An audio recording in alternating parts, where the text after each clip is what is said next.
So the story takes us to this motel just outside of Morgantown. It's the kind of place construction companies use because it's cheap, not because it's nice. So a couple checks into room 112 one late night. They've been driving for hours. They didn't care about anything. They just needed sleep. But then the wife notices something weird right away. The floor vent near the bed has this duct tape over it. Now, this isn't old tape. It's like fresh, like someone put it there that day. So she pulls it off and doesn't think twice about it because the room was really stuffy. But around midnight, I kept hearing these faint, like metallic sounds. Not real loud, but just enough to wake you, like something was shifting inside that vent. So the husband kneels down to check if the cover is loose or something. He leans real close, trying to hear better, just checking it out. And right away, a man's voice whispers from inside the duct, clear as day. Put the tape back. And it was calm, like giving a warning. The husband bolts up so fast he knocks over the lamp. They're both out of the room in seconds, shoes on, not even grabbing their luggage. They go to the front desk, both of them pale, shaking. The clerk doesn't even ask them surprise. All he says is, "Did you take the tape off?" They tell him yes. And he just kind of sighed, not confused, not scared, more like he's exhausted by it happening. He gives them another room and refuses to talk about it. A couple days later, the police and the county inspectors show up after being reported. Someone staying in a different room also reported hearing breathing through their vent. Turns out on the motel, there's this whole set of maintenance crawl spaces nobody used anymore, wide enough for a person to move through. And someone had. They found bedding, wrappers, a bucket of water, and a notebook full of sketches. No name, no ID. The person was gone by the time they searched. But the vent in room 112, it opened directly into the largest crawl space down there. The only entrance big enough for someone to slip in and out was right behind the front desk. So the story comes from a woman who used to clean rooms at a motel near Pittsburgh. She said it was one of the only times she quit a job without ever finishing her shift. So this guy checks in on a Thursday night, middle-aged, normal-looking. Nothing strange about him. He pays for 2 nights, gave the desk his license, signed all the forms. Standard.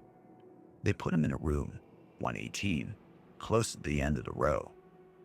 The next morning around 9 a.m., housekeeping knocks to clean. There's no answer. They assume he's gone out for breakfast, so they open the door. But the room isn't empty. The guy is standing in the corner. He's fully dressed, facing the wall, not even moving, not reacting. Just standing like he was some kind of little kid put in time out. The cleaner says he was breathing, was slow and heavy, like she knew he wasn't asleep. He was aware, but he wouldn't acknowledge this at all. So they just apologized, back out, and they called the manager. The manager goes to the room and knocks and calls for the door. Finally, the man answers. Total normal voice, says he's sorry, says he's been having migraines, and he'll step out for cleaning in an hour. The manager just shrugged it off. They deal with weirdos all the time. But here's where it starts to go sideways. At around 2 p.m., a different guest, a woman traveling alone, storms into the lobby panicked. Says some man knocked on her door, room 124, and kept asking to be let in because his key wasn't working. She said he sounded calm and polite, but he kept insisting the room was his. So the receptionist checks the system. 124 is her room, 118 is his room. There's no mix-up here. They look at the security camera in the hallway. The man from room 118 is standing outside 124. He's just standing there with his hand against the door, like he was feeling for some type of vibration or some type of breathing from inside the room. So the manager decides to go confront him. And when he gets there, the hallway is empty. There's no sign of him. Now they're concerned. They do a welfare check on 118. The door is cracked open. Wasn't wide, just a couple inches, like someone left it in a hurry and didn't want the latch to click. Inside, the room looked exactly the same way as when he checked in.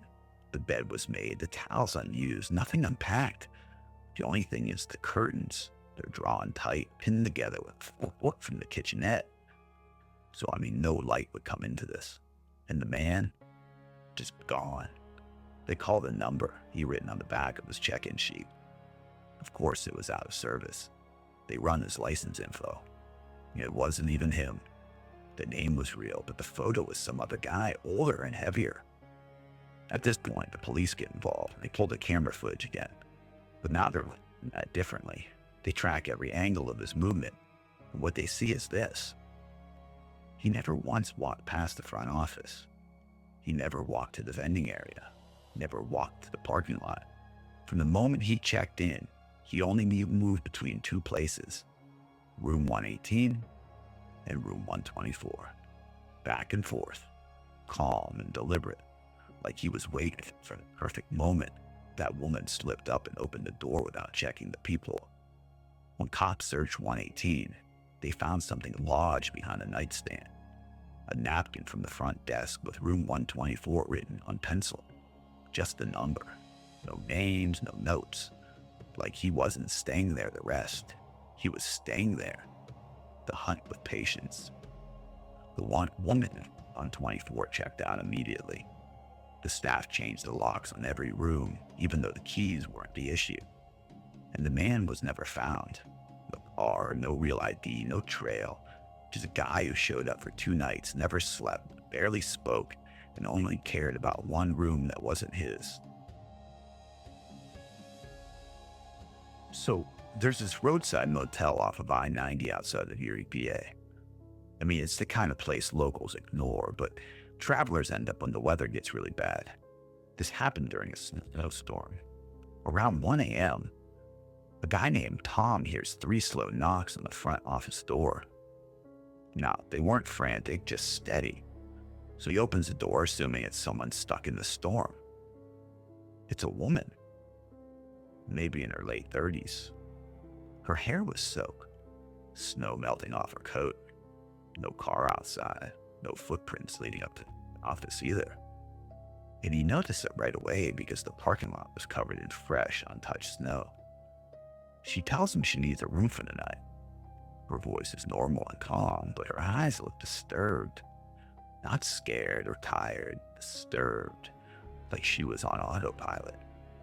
He asked for an ID, but she didn't have any. So he decided to ask her how she got there. She just casually says, "I walked." He glances across the empty lot again. There's no tracks anywhere. Something about this whole thing makes him really uneasy. But it's a storm, and he's not going to leave someone outside. He gives her a room key, the room 14. She takes it without even looking at it, turns and just walks towards the row of rooms with a slow, weird pace, like she's just following a path she's walked 1,000 times. 20 minutes later, the phone at the front desk rings. He answers, expecting a noise complaint or a heater being broken.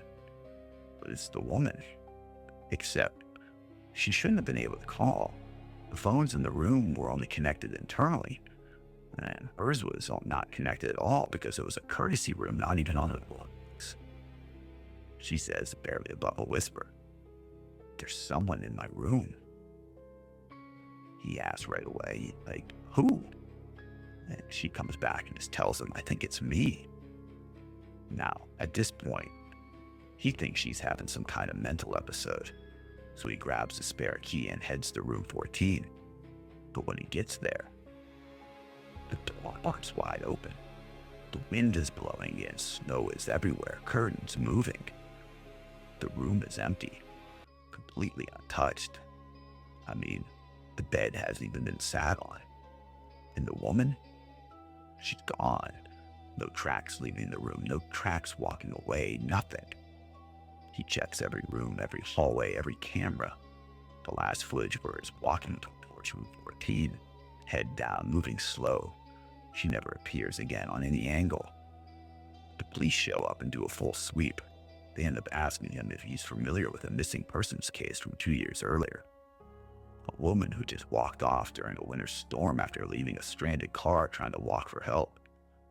Her description matched exactly. The manager asked the officer what room she had supposedly been calling from. The officer flipped through his notes and said, "She never called from a room. That line never connected.